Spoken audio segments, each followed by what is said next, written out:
সেটা যখন একজন সিস মানুষের উপরে হয় তার ইমপ্রিজনমেন্টের ডেট বা টাইম আমরা জানি 7 বছর থেকে আরো অনেক বেশি। একই যৌন হেনস্থা যখন অন্য অন্য দুটো শরীরের উপরে হয়, আমরা যদি শরীর নিয়ে কথা বলি, তখন তার ডিউরেশন অফ ইমপ্রিজনমেন্ট বদলে যায়।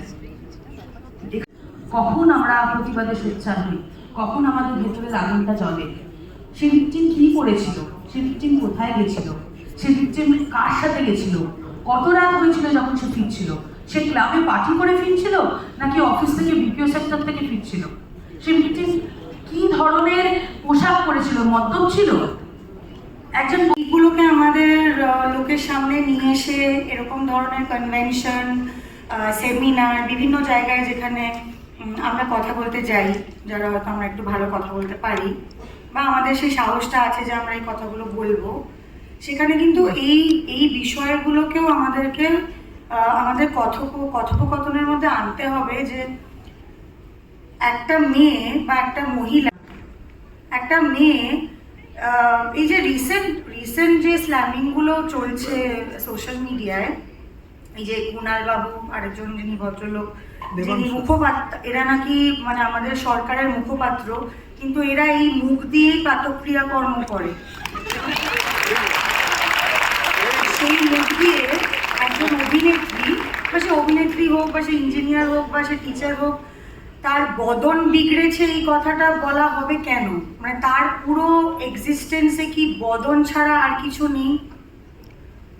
এই যে মেয়েদের যে সবসময় একটা মনে হয় লেবেল দরকার, বিবাহিত না অবিবাহিত, তার শরীর কিরকম, মানে আমি ব্যক্তিগতভাবে খুবই কনফিউজড। কারণ প্রত্যেক দিনই আমি শুনি, আমি নয় সিপিএম নয় টিএমসি, আরেকটা যে দল আছে সেটা তো নাম আমি নিতে চাই না, নয়, 2-3 দিন আগে আমি শুনলাম আমি নকশাল। তারপরে আবার অনেকে আমাকে বললো যে না, আমার মতন দেখতে লোকে মেয়েরা নাকি নকশাল করে না। হ্যাঁ, তো কারা কোনটা করবে সেটাও আবার লোকজনই ঠিক করে দেবে। মানে আমি যেহেতু ফর্সা বা আমার চেহারাটা একটু গোলগাল, আমি জিরো ফিগার নই, বা আমাকে দেখলে মনে হয় না যে আমি খেতে পাই না, সেই জন্য আমি নকশালটা হতে পারবো না। খুব কালো গায়ের চামড়া, খেতে না পাওয়া, অনাহারে প্রায় মরে যাওয়ার মেয়েরাই নকশাল করতে পারে। কারণ বাবারা এই স্লোগানগুলো মানে নিয়ে রেখেছে কপিরাইট, যে জেএনইউতে বলা হয়েছিল, তাহলে আর মানে আমরা এখন এটা কেন ব্যবহার করতে পারছি? তাহলে গান্ধীজির বলা কথা বা নেতাজির বলা কথা কোনো কিছুই তো আমাদের এখন তাহলে বলা উচিত না, কারণ ওগুলোও তো তাহলে ওনারা কপিরাইট নিয়ে রেখেছেন।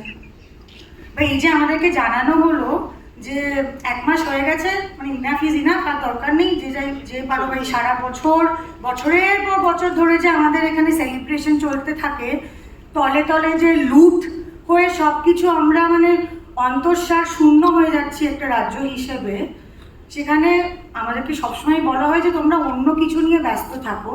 তো 1 মাস হয়ে গেছে, ওই লজিকে যদি আমি যাই,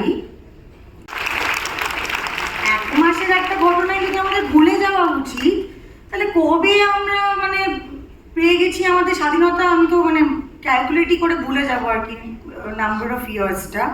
তাহলে আর ওগুলোই বা আমরা কেন পালন করছি? তো সেগুলো আমাদের ভুলে যাওয়া উচিত। বাট এই যে মানে প্রত্যেকটা মেয়ে সবসময় যে একটা এই টার্গেট করা হয় তাদেরকে, সেটার থেকে আমাদের যদি বেরিয়ে আসতে হয়, we have to start addressing this issue at our respective homes. এই যে ভাইরা ইয়ার্কি মেরে কথা বললো বা বন্ধুরা ইয়ার্কি মেরে কথা বললো, হ্যাঁ, যে মেয়েদের হয়তো তারা একটু বাস্টি, তাদেরকে যে ইয়ার্কি করে টেম্পো বলা হয়, লাউ বলা হয়, চাল কুমড়ো বলা হয়, এইগুলো যখন আমি শুনতে পাচ্ছি, যখন আমার বয়স হয়তো 15 বা 16, বা আমি কলেজে পড়ি বা আমি স্কুলে পড়ি, ওইখানেই দাঁড়িয়ে কিন্তু প্রতিবাদ করে বলতে হবে যে এটা বলতে পারবে না, এই কথাগুলো আমাদেরকে বলা যায় না, বলো না। অন্য কেউ যদি শোনে তাহলে খারাপ ভাববে, তোমার চরিত্র খারাপ ভাববে। আমাকে যদি তুমি শেম করো, আমার চরিত্র খারাপ নয়, তুমি আমাকে শেম করছো, তোমার চরিত্র খারাপ। It is not, the victim is never to be shamed. করছে তাদের লজ্জা। So thank you very much. আজকে আমাদের সময় খুবই কম, আমি যে কথাগুলো বলে উঠতে পারলাম না সেটা আমার যে বন্ধুরা এসছে এখানে, সুদীপ্তা আর দেবলীনা, ওরা বলে দেবে। Thank you.